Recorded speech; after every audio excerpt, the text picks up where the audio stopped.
Yes, what's going on, people? Welcome back to Red Devil's Dugout. I'm your host, Struggle, and yeah.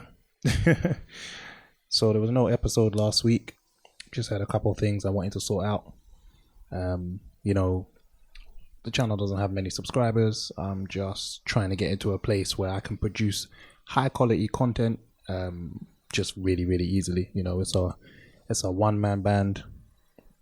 So everything you see is done by me, be it Twitter or Facebook, or not Facebook, sorry, I'm not on Facebook. Instagram, YouTube, all of that stuff, it's all me. So the easier I can get it out there, the more templates I have, just the easier it is. So yeah, thank you very much for coming back. If it seems like I'm a little tired, I mean, I'm always physically tired, I'm old now, but the Manchester United West Brom game is still on. It's 94th minute. Pretty sure I can confidently say the score is going to be 1-1. And if it isn't, then you'll see my reaction right here in a second.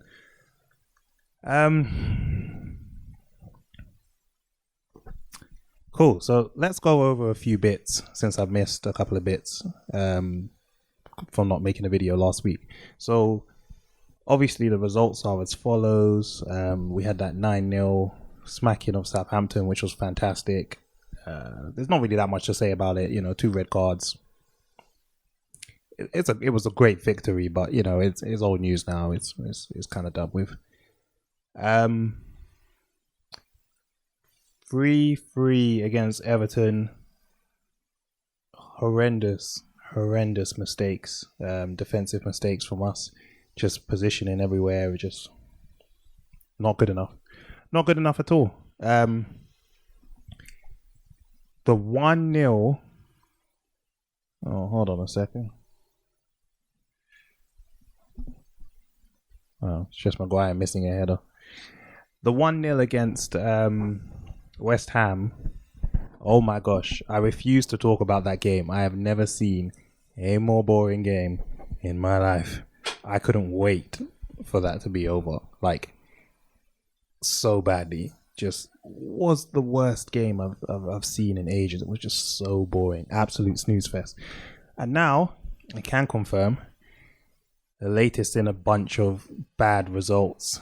A 1-1 draw against West Brom. So I'm going to talk about some general stuff to do with Manchester United, as well as more specifically the West Brom game. So first up, I just want to briefly mention that Dayo Upamecano has gone to Bayern Munich. I never expected him to come to United.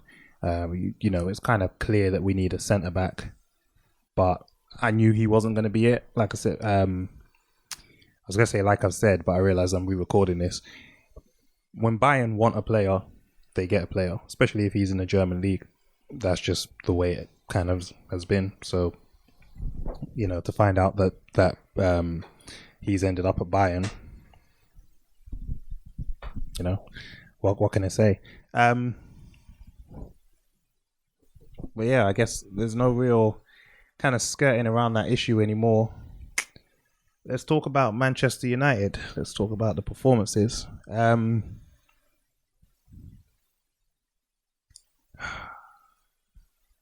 There's one thing I didn't think would be tough when building a Manchester United channel, because there's always stuff I want to talk about when it comes to Manchester United. But I'm honestly just a little bit upset. And I'm upset for 2 reasons. I'm upset because, one, obviously we're not getting the results that we want to get on the pitch, which is never good. But I'm also upset because I just don't like people. And what I do, so if you're not following me on the social channels, Instagram, YouTube, Twitter, I try to, my Instagram is kind of like important events. I like Instagram, so I'll post there every now and then, like a couple times a week. Twitter, I use solely during the 90 minutes of a game. Oh, Maguire hit off the post in the last minute of extra time, or it doesn't matter. It didn't go in. Same result. But yeah, Twitter I used during 90 minutes of the game. And then YouTube, obviously, you get once a week ish from me on a recap of the week's events. But being on Twitter during the game is just the worst, man. You lot are weird. Like, I'm seeing some dumb opinions out there. Like, and the thing is, the worst part is that I now have to talk about some of these dumb opinions because that's kind of the life I've accepted. So, let's I've made some notes. Came prepared. So, let's talk about it.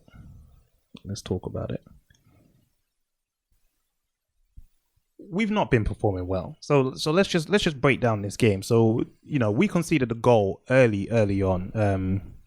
Dangna? Is that how you pronounce his name? Diangna? Whatever his name is. The guy up front for West Brom absolutely molested Lindelof to get his head on the ball. Now, there's two parts of that. One, which is the part that everybody who's not a Man United fan is going to focus on, is the fact that Lindelof has to do much better in that scenario. Much, much better. He's got to come onto that ball and attack it. You can't wait for that ball to drop to you when there's a striker breathing down your neck in the box. You just have to just get there and just get it away, like by tooth or nail, like it's rare that you'll be fighting for a ball to get to a ball in the box, like a 50-50 ball, and the referee will blow for a penalty for the attacking team. If the person snips in front of you and you end up kicking them, then yes. But in terms of just fighting for the ball, it normally always goes to the defending team. You've got to be aggressive about getting that ball out. So that's the first part.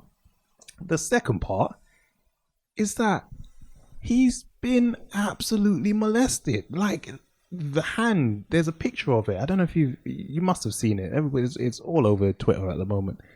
But the guy's just got his hand on his face like this. Like, my man cannot see. He's like, looks like he's clawing out his eyes. There's no way that you can't blow for a foul. But yet here we are, And that's exactly how every Manchester United fan is going to look at it. They're going to look at it and they're going to go, that's a foul. Letter of the law, that's a foul. He's not playing the ball. He's playing the man, which has restricted the man being able to defend it. And therefore it's ended in a goal. Now, and honestly, I don't think any fan would be happy with conceding a goal in that manner. Like, not like just based on the ref's decision, not talking about like the defensive actions of Lindelof. So there's a bit of sympathy on both sides. But it's just part of our play. So it's just the way that things have been going for us, kind of thing. Like, that's just how it's looked. So what I want to touch on is one of these, in my opinion, not dumb as in like unintelligent, but just one of those things that gets clicks. Like, people are talking about Ollie needs to go, and like I don't really like to entertain dumb things. I think that's the difference for me in my personal life. If you have something dumb to say, most of the time I'm just going to be like, cool, see you later. But when you're running a football supporters channel, well, whatever people are talking about, I've got to talk about. So let's talk about Ollie. Let's talk about his influence on this Manchester United team. Let's get this straight, yeah? When we started the season, absolutely zero people, who weren't absolutely crazy, were saying Manchester United would be challenging for a title. Now, whether or not you believe we're challenging for the title now is different.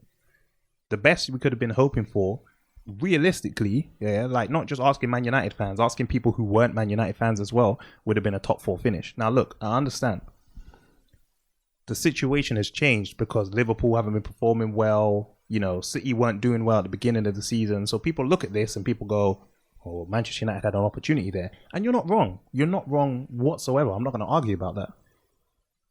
But you can't give somebody credit for the highs and like you can't credit somebody for the lows, but not give them praise for the highs. Like you need to understand that both of those they're responsible for, and that's why I think that I feel like people forget every time something bad happens. People are like, "Oh, it's Ollie's fault. Ollie doesn't know how to do this. Ollie didn't do that. Ollie waited too long with his substitutions."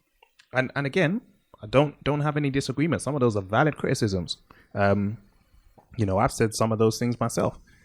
But then when we win, a lot of these people are like, "Oh, that was great from Fernandes. Oh, that was great from Pogba. Oh, Luke Shaw did good."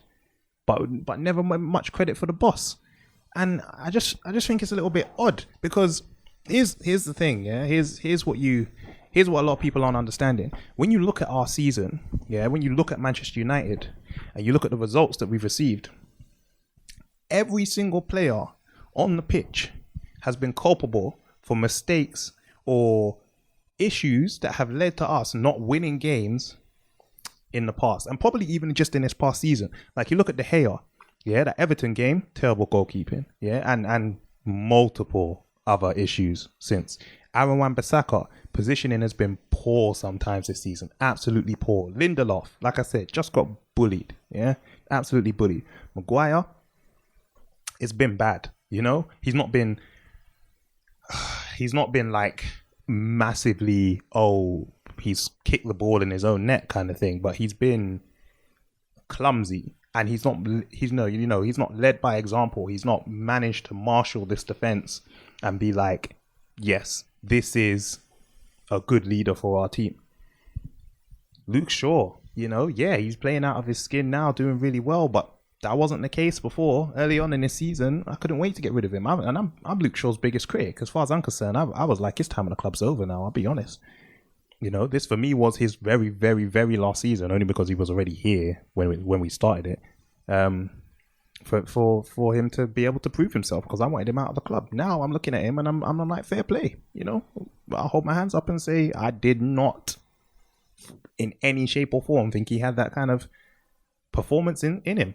I still think he's a bit culpable defensively sometimes, but he's improved. I'm not gonna say he hasn't improved. You look at McTominay. McTominay actually, again, is one of the people I never particularly liked all the time, but he's probably been one of our most consistent performers. Fred has been awful a lot of the times. Pogba has been better in this latter half of the season that we're coming up, like that we've been involved in now. Unfortunately, he's injured. But again, before, he was holding the bench because he wasn't good enough. Van de Beek hasn't been good enough. Rashford, yes, he's been an important player for us. Undoubtedly, he's been an important player for us. But take his stats, the stats away from it. Don't just look at the numbers that he's put up. Watch the guy when he plays, and you can see that he hasn't been the way that he would be when he's properly at it. Martial, enough said. Hasn't been there. He's been absent. Even Cavani, for as much as people wanted him in the team, like, and I understand what they're saying. He does definitely bring more than Martial has offered us this season. No qualms there. And of course Bruno, absolutely fantastic, but has also had his issues. Now, look, this is not me trying to say drop all 11 players. That's not what this is. The point of me pointing out that everybody has had bad points of time in the season is to ask you, what exactly is it that Ollie is not doing? Like, under every manager we've had, even Sir Alex Ferguson, people have looked at one point and been like, what's going on? Why aren't we doing this? Why aren't we doing that? And it's just one of those things. Like, it's very, very rare for a manager to get absolutely consistent performances out of a team for the entirety of a season. Like, it's very rare. Like, maybe Liverpool last season when they won the league, and like not including before the break, and like Leicester, like on off the top of my head that I can remember of like solid consistent performances from like September all the way to May or whatever it is when we finish the league. Like, there's gonna be blips. There's always going to be blips. It happens. Yeah, it just happens. So I don't I don't think calling for Ollie to be out of the club is the right move. I just don't like being logical about it, because like you have to remember what the atmosphere in the club was like before Ollie took over. It was terrible. Yeah, the mood was way down. Now we're looking at the issues that are going on with our club, and we're looking at the dip in performance, and we're not happy, but we're saying to ourselves, this can be solved. We just need to start playing. When Mourinho was there, we were like, this is dead. This is done. Like, it's over, isn't it? Like we're just not there. Like, it's not at all. And yeah, there are some people in the squad who I feel just haven't been about it. But for the most part, I'm like, all right, we can probably find a way to come back into this. That being said, I have this theory. Let me explain something real quick. I have this theory about anything, yeah, like anything, not just football, everything. Playing the piano, playing golf, driving a car, whatever it is. And the theory kind of goes like this. Like, yes, there are certain people who have a ceiling. Yeah, well, I mean, everybody has a ceiling. Some people's ceiling is just higher than others. But if you pay somebody to do something day in, day out for solid, like, I don't know, how long have these people, like if you think about it, yeah, Marcus Rashford has been kicking ball since, what, like a decade and a half? Like solid 15 years? What is he, like 22, 23? He's probably been kicking ball since he was like 8. You know what I mean? He's been in the academy from day. Like this guy has been here. And over again, over the years, somebody would have been like, hey, this is how you kick the ball. Hey, this is how you pass. Hey, this is how you shoot. This is how you do everything required of you to be a great footballer. And then they pay you large amounts of money. And I'm not having to go at Marcus Rashford. I'm just saying in general, like athletes, sporting people, you know. So you're getting paid all of this money and you're practicing day in, day out. And people are specifically designed to teach you these skills. Like you have fitness coaches and you have, that's the thing. Let's look at it like there were obviously levels. There were obviously different attributes. Yeah. Like if this was Football Manager or FIFA or whatever, like, you know, you've got your physical attributes, your mental attributes and your technical attributes or whatever. And some people are better at certain things than others. Some people are faster. Some people are. But if you were a player, yeah, and somebody was like, "Hey, like, you know, we need you to last 90 minutes, and we're just gonna get your stamina up." And when you first came into the club, you could only last 45 minutes, and then 5 years later, you could only last 60 minutes, and you still weren't able to last 90 minutes. I feel like you would never even get to that scenario. I feel like you would never get to 90 minutes. I feel like you wouldn't get to 5 years. I feel like nobody would give you the time of day if after 5 years you still weren't able to last a full game because your stamina wasn't able to improve. Like for some reason, no matter how much they're training you, your stamina just hasn't gone up.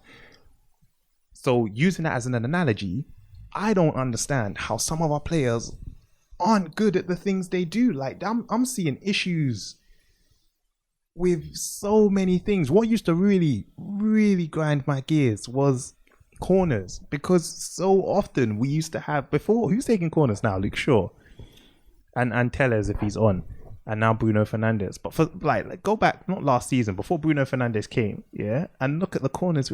Bruv, we're taking some bad corners all the time. They wouldn't even get past the first man. And I'm just scratching my head going, you're paid to practice these week in, week out. And it's the same situation every time. Like the ball is always there. The ball is always still. You can put it wherever you want and you just need to get it into a good area. If somebody told me, hey, I'm going to pay you £150,000 a week and all I need you to do is be able to put this ball from this position into that area and you've got like 2 solid years to practice it, I feel like I'd be able to put that on a sixpence. Do you know what I mean? Like postage stamp. I'll be after 6 months, I'm gonna be able to put it in the top corner consistently. I can score from the corner if you're paying me 150,000. Like, I know I'm exaggerating, but sometimes they're not even getting it past the first man, and that used to baffle me. But my point is that I'm not seeing a level of cohesion, a level of technical proficiency, and a level of mental awareness from our players that I would expect from people who are practicing this day in, day out. I'm just not. Now, can that be attributed to Ole Gunnar Solskjaer? Maybe. There's definitely something where I look at it and I go, where is the cohesive attacking strategy? I tweeted it out as the game was playing now. When we play, we do 1-2s, or we'll make a pass. Like, you know what I'm talking about. There's levels to football, yeah? There's levels. When you're watching people play, there's a certain, like, phases of the game, yeah? Different phases. Your attacking phase, your defensive phase. And then you have, like your balanced phase, yeah? So, for me, Man United rarely ever get out of that balanced phase. Like, we are kind of like, and I'll kind of give you an example of what I'm talking about. We are that kind of like, oh, Maguire's got it. Oh, pass to Shaw. Okay, into Rashford. Okay, Rashford stops, checks. Can I go anywhere? No. Okay, comes back, passes it to McTominay. Okay, McTominay passes it. You know what I'm talking about. If you're a United fan, you know exactly what I'm talking about. That thing, they call it just moving the ball sideways. We're in that phase 95% of the time. Yeah, 95% of the time, that's what we're doing. When we finally do move into an attacking phase, yeah, this is what happens. It'll go out to the right. And if it's Rashford playing on the right like he started today, and he'll fire it into Bruno Fernandes. And then Bruno Fernandes will fire it back into Marcus Rashford, who's made a 1-2. And that is it. Every single time, yeah, that is where the play stops. Every single time. Because Rashford will check back and it'll be like, oh, there's nowhere I can go. The ball will come back in. Or you're firing across and there's nobody there. I've never seen consistently 3 people get involved in an attack. Like, I remember it before when, like, Jesse Lingard, Marcus Rashford, Anthony Martial used to link up and used to be like, Lingard plays the ball into Martial, makes the run. Martial plays the ball into Rashford. Rashford back to Lingard, who's over there now. Martial's linked over around the other side and it's gone back to Martial. Do you know what I mean? Like, that doesn't happen. There are no multifaceted levels of attack for our team anymore. It's just stale and stagnant. We're not going anywhere.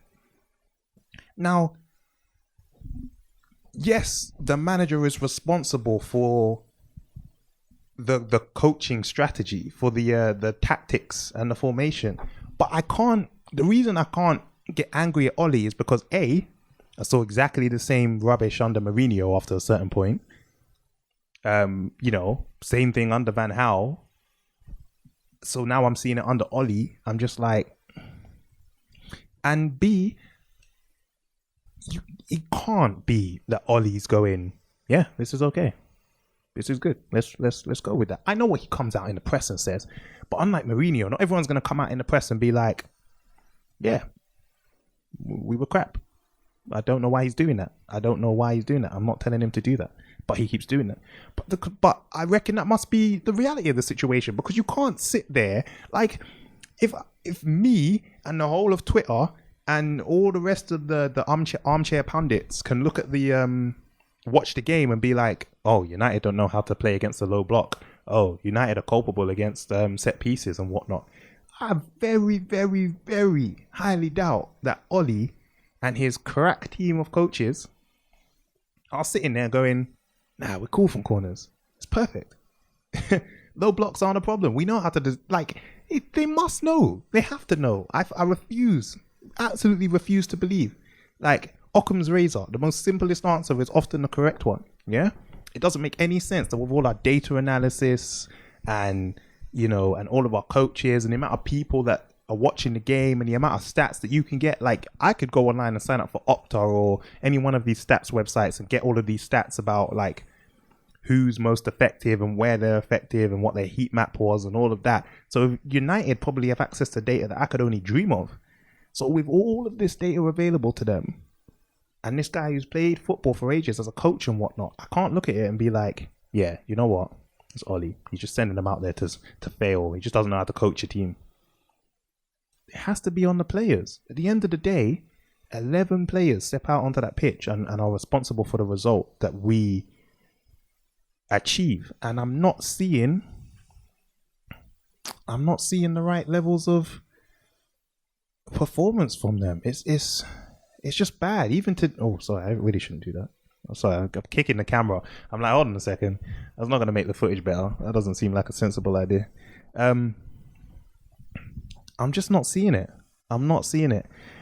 Now, the things that Ollie can take blame for, he started Martial today and pushed Rashford to the right. I don't know why he's done that. I've said it before and I'll say it again. Martial needs to hold the bench until such time as he finds his scoring boots, until such time as he plays better, until such time as his movement's better. Now, I don't think his movement was horrible today. It was just as bad as it normally was. Bad, you know? And I've seen, as when Rashford moved to the left, I saw exactly the same thing. You know, in fact, the one time Rashford actually did, sorry, not Rashford, the one time Martial actually did something that I was notable of was just before half time, where he nipped in and stole the ball, and we would have been on a great counter attack, and the referee blew for half time because he was like, well, screw you guys. So, but it's weird, you know. He didn't play Greenwood, which I saw somebody say maybe he's saving it for a Real Sociedad. Win the games in front of you, man. Win the games in front of you. I want to win. If we'd have done that, you know, instead of trying to manage, I'm not suggesting that you don't have to manage a season and the players that you have, but if we'd have just won the games in front of us, you know, like Sheffield United, it's a winnable game. You know, if we're not worrying about Arsenal coming afterwards, we just go out and batter Sheffield United. You know, if we're not worried about Everton, we go out and batter Arsenal. You know, we should just try and win the games as they come. I'm not about.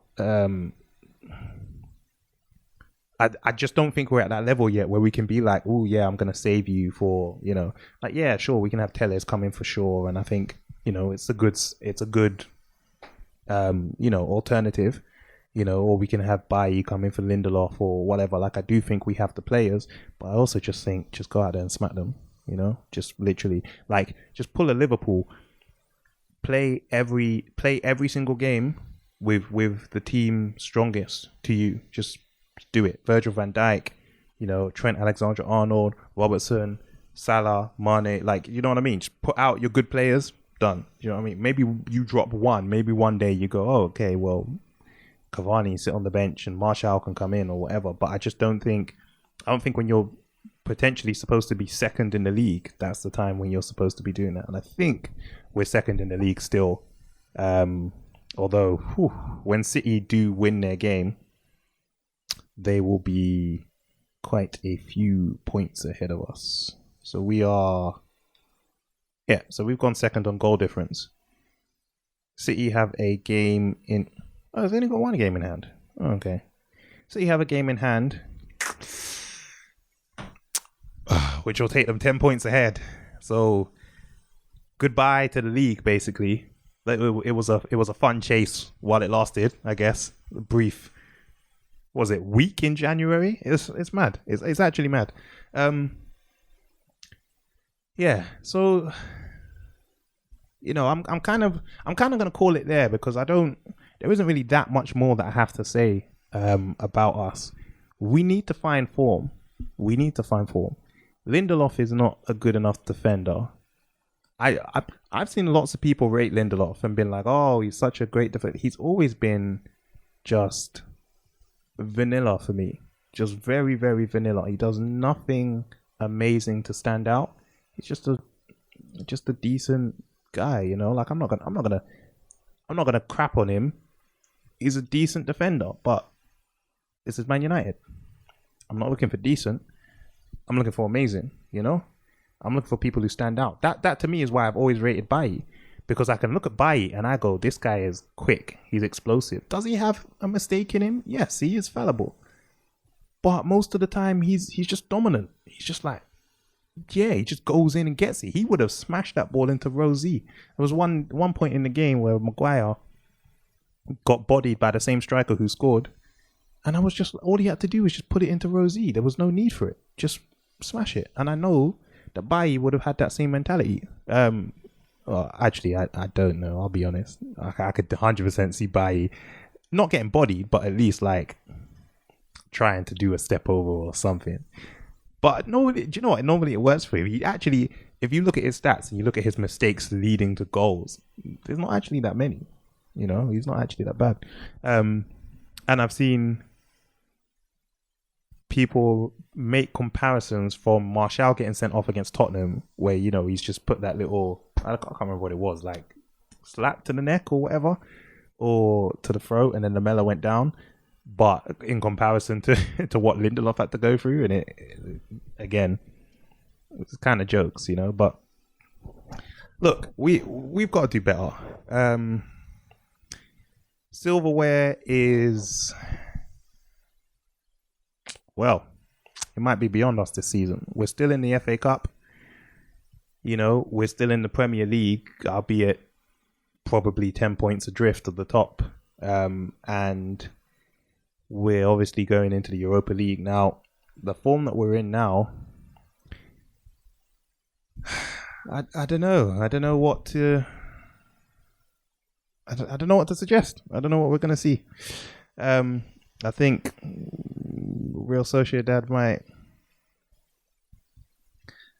have us on toast. I'll be honest. If that's how it's going. If this is how we're playing, Real Sociedad have because we might as well get into the future fixtures now.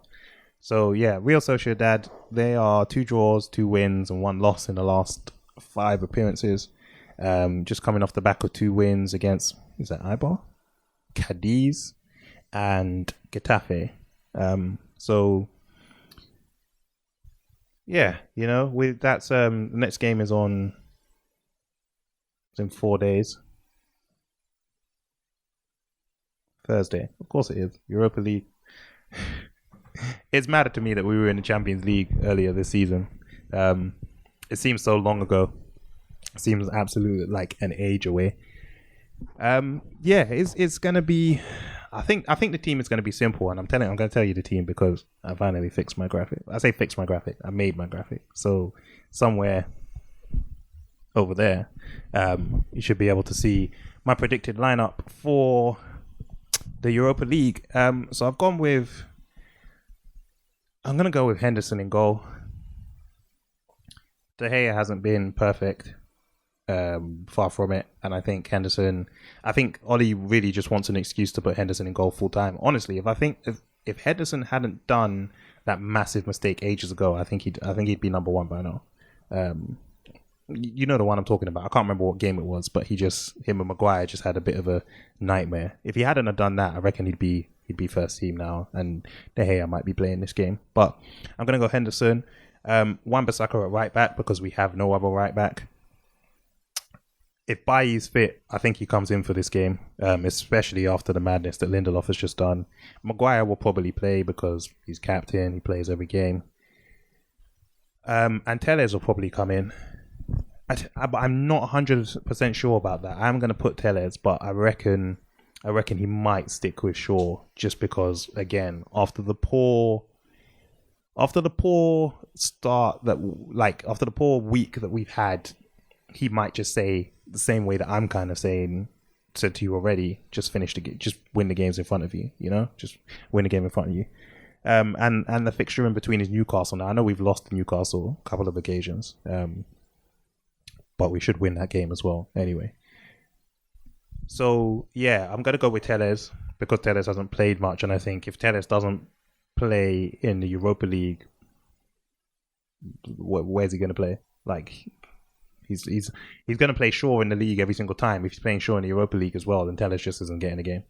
So yeah, I'm gonna say it's probably too soon for Pogba to come back.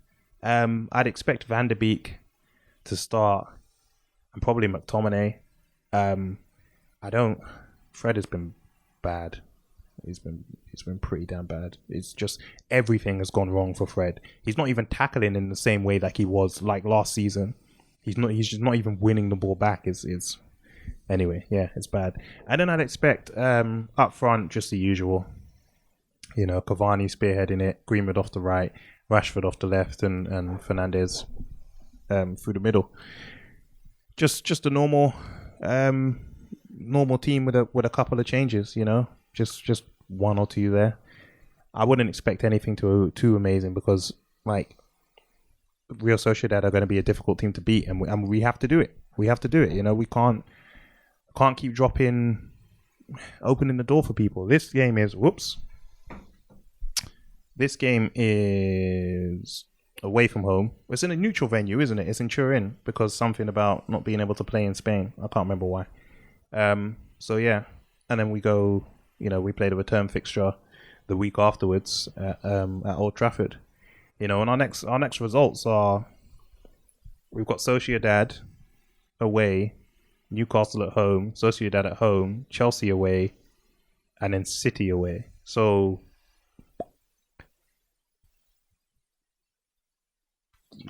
now is a good time to find your feet. You know, now is a good time to find your form. So yeah, you know, and then Newcastle comes straight after the Sociedad on the Sunday. I think that one will probably be Newcastle are terrible, but they are starting to kind of sort their lives out. So given the way that we struggled against teams in lower positions, I'd probably expect us again to play a similar team to today. So that's, you know, David De Gea in goal, Wan-Bissaka, Lindelof. I want Bailly to come back in, but let's be honest, it's probably going to be Lindelof, Maguire, Shaw. If Pogba's fit, Pogba and McTominay. If not, Fred and McTominay. Even though with how Fred's been, I think Van der Beek should probably just start. We should just start trying to outscore people. You know, just try and win every game. Go for it. Yeah, and then Greenwood, Fernandez, Rashford, and Cavani. Don't change a broken thing, you know. I would like to see Diallo on the bench for Real Sociedad. That would be great. Or even coming to the team, you know. See if we can actually have another decent right winger, because I think Greenwood is better playing off the right than Rashford is, but I don't think Greenwood's a right winger, and I've stated this before. We need a good right winger. This summer has a lot of questions to answer, but hopefully now that we've managed to clear some people out of the club, you know, Rojo's gone. Damn, we've got people coming back though. I just realised we got Pereira on loan, you know, but hopefully Oli will do what he did with like Sanchez and be able to get these people off the books, because yeah. Anyway, it's too early to be thinking about summer, but yeah, that's a review and a look forward kind of thing. Although I wouldn't exactly call it looking forward, because I'm not sure if we're going to get positive results in these games. You know, I reckon Newcastle will come and be a nuisance for us because our midfield just isn't running any battles. So yeah, we're relying on the brilliance of individuals to get by and win games. And eventually, as we're seeing, that luck will run out. So yeah, I don't think Ollie's to blame for it though. I think, like I said, I think it's a multitude of problems. Poor individual ability, you know, and let's not forget, let's be 100% clear here. I know every team's going through it, but, you know, we haven't had a break. Well, our team hasn't had a break at all. And most of our players are probably fatigued as hell. So, yeah. I think the next 5 games are going to really define our season. And by define, I mean literally, I can tell you after the next 5 games where we're going to finish, and what we're going to win, or if not, what we're not going to win. You know, we could potentially be out of the Europa League. And sorry, which game was the FA Cup game? Oh, none of them. FA Cup isn't until 20th of March. Dear Lord. Against Leicester. But yeah, we could potentially be out of one competition and be like adrift in the league by 15, 16 points. So yeah, I feel like I'll very clearly be able to tell you where we'll be able to finish. Because if that situation does occur, Ollie's going to be fighting for that FA Cup for his life. Do you know what I mean? So Yeah. Yeah, that's it really. That's all I have to say. Hope you enjoyed the fancy new graphics. Look, if you're not following, because chances are, hopefully, I'll be able to clip this and put this on Instagram, or in fact, do you know what? Let me just start over. In fact, do you know what? I'll just film a separate thing. I'll just film a separate thing. I might start doing little shorts just for social media, rather than just clipping this video, because I feel like I waffle for so long that it's not gonna fit nicely into a social media video. So I might just start doing a little monologues for like a minute or so, or 2 minutes, and put them on social. But anyway, if you're not following me in those places, I'd really appreciate it. It just makes a whole bunch of difference. You know, follow me on Instagram, follow me on Twitter, and most importantly, subscribe to my YouTube channel, because this is where all my effort is going. So yeah. I'm going to go watch the Leeds Arsenal game, which has just started. Hopefully Leeds will batter Arsenal and Bamford won't score, so that all my FPL rivals who have Bamford in their team won't get even more points. I've won the last 2 years in FPL, and this year I'm just horrible. Just absolutely horrible. I don't have Gundogan in my team. Everybody else had Gundogan in their team. It's just going really badly for me. I captained Marcus Rashford today because I thought, yeah, Rashford will be, but no. I needed a difference maker, and instead, well, I mean, he has a difference. He's just not making it. He's creating an even bigger gap between me and my opponents. So, yeah, hopefully Leeds can beat Arsenal, but Bamford won't score. I'm asking for some really specific scenarios here. Thank you very much for watching, everybody. And let's hope it gets better. Glory, glory, Man United. And see you in the next one. Peace.